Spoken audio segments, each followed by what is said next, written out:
Capítulo 11. A bruxa, por influência sugestiva da loucura de Marciana, piorou do juízo e tentou incendiar o cortiço. Enquanto os companheiros o defendiam a unhas e dentes, ela, com todo disfarce, carregava palha e sarrafos para o número 12 e preparava uma fogueira. Felizmente acudiram a tempo, mas as consequências foram do mesmo modo desastrosas, porque muitas outras casinhas, escapando como aquela ao fogo, não escaparam à devastação da polícia. Algumas ficaram completamente assoladas.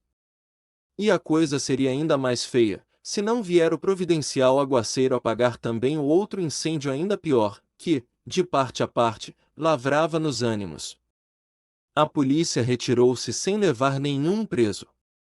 A iriam todos à estação. Deus te livre. Demais, para quê? O que ela queria fazer, fez. Estava satisfeita. Apesar do empenho do João Romão, ninguém conseguiu descobrir o autor da sinistra tentativa, e só muito tarde cada qual cuidou de pregar olho, depois de reacomodar, entre plangentes lamentações, o que se salvou do destroço. O tempo levantou de novo à meia-noite.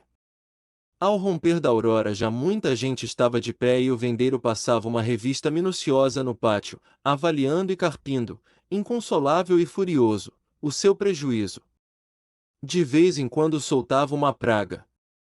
Além do que escangalharam os urbanos dentro das casas, havia muita tina partida, muito giral quebrado, lampiões em fanicos, hortas e cercas arrasadas, o portão da frente e a tabuleta foram reduzidos a lenha.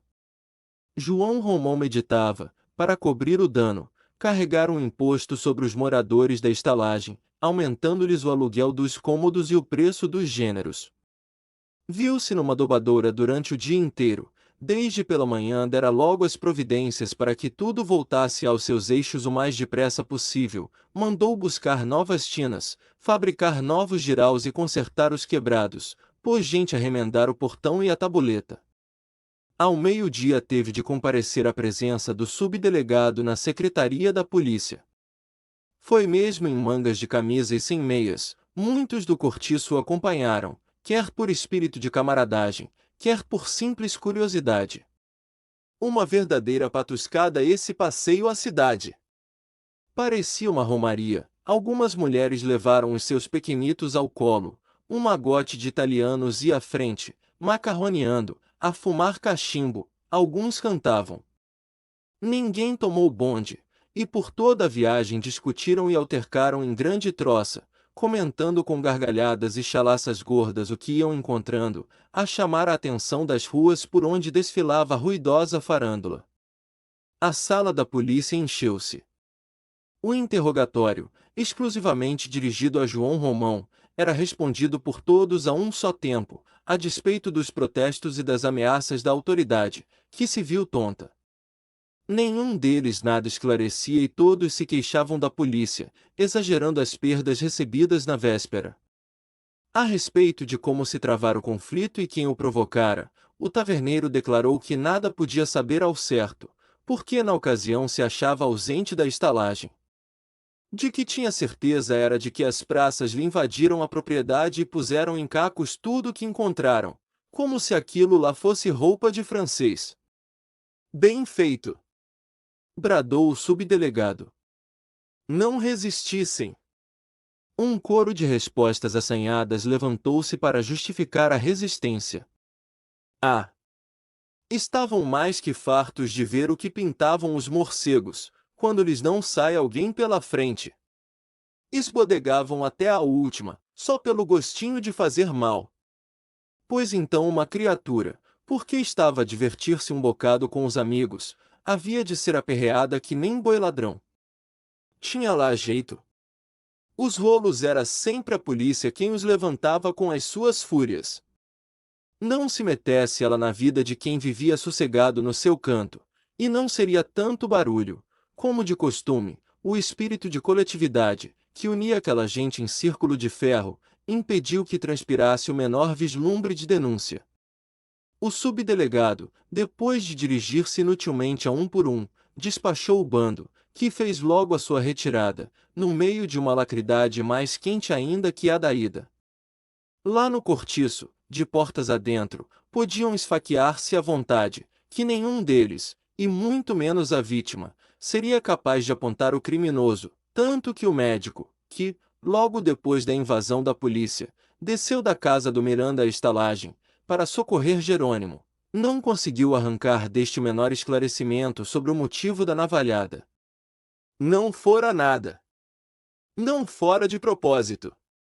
Estavam a brincar e sucedera aquilo. Ninguém tivera a menor intenção de fazer-lhe moça. Rita mostrou-se de uma incansável solicitude para com o ferido. Foi ela quem correu a buscar os remédios, quem serviu de ajudante ao médico e quem serviu de enfermeira ao doente. Muitos lá iam, demorando-se um instante, para dar fé. Ela, porém, desde que Jerônimo se achou operado, não lhe abandonou a cabeceira, ao passo que Piedade, aflita e atarantada, não fazia senão chorar e arreliar-se. A mulata, essa não chorava, mas a sua fisionomia tinha uma profunda expressão de mágoa enternecida. Agora toda ela se sentia pegar-se àquele homem bom e forte, aquele gigante inofensivo, aquele Hércules tranquilo que mataria o firmo com uma punhada, mas que, na sua boa-fé, se deixará navalhar pelo Facínora. E tudo por causa dela. Só por ela. Seu coração de mulher rendia-se cativo a semelhante dedicação ensanguentada e dolorosa. E ele, o mísero, interrompia as contrações do rosto para sorrir defronte dos olhos enamorados da baiana, feliz naquela desgraça que lhe permitia gozar dos seus carinhos.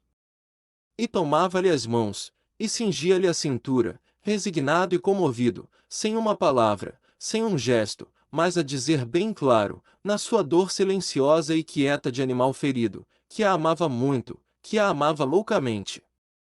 Rita afagava-o, já sem a menor sombra de escrúpulo, tratando-o por tu, ameigando-lhe os cabelos sujos de sangue com a polpa macia da sua mão feminil. E ali mesmo em presença da mulher, dele, só faltava beijá-lo com a boca, que com os olhos o devorava de beijos ardentes e sequiosos. Depois da meia-noite dada, ela e Piedade ficaram sozinhas velando o enfermo. Deliberou-se que este iria pela manhã para a ordem de Santo Antônio, de que era irmão.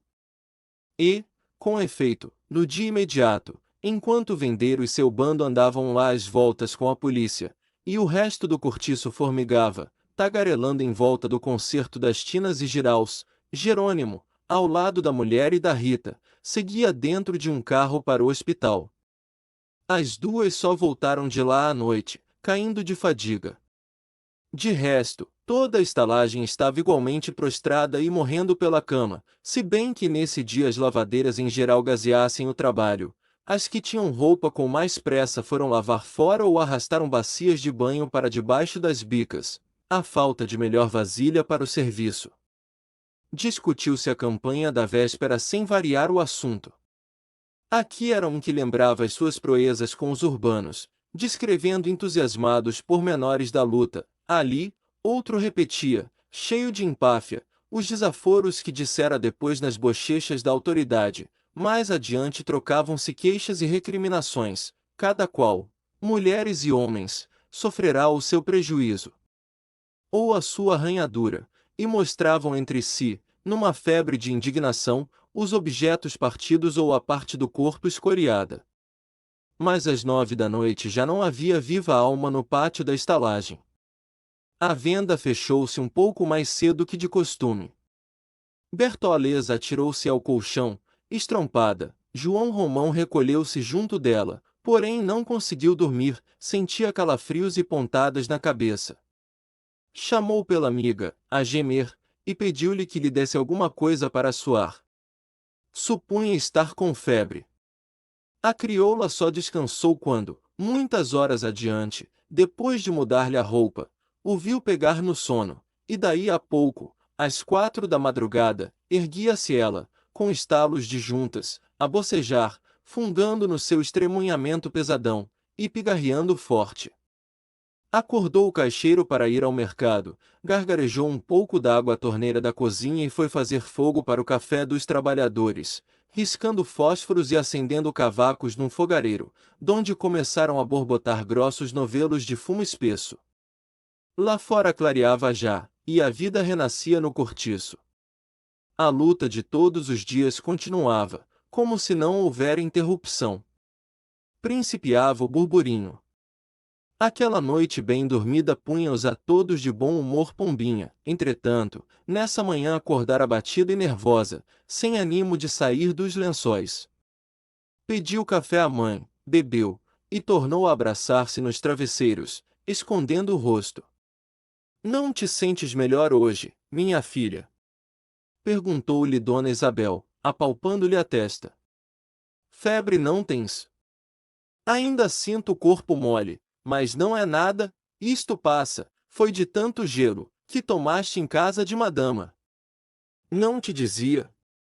Agora, o melhor é dar-te um escaldapés, não, não, por amor de Deus. Daqui a pouco estou em pé.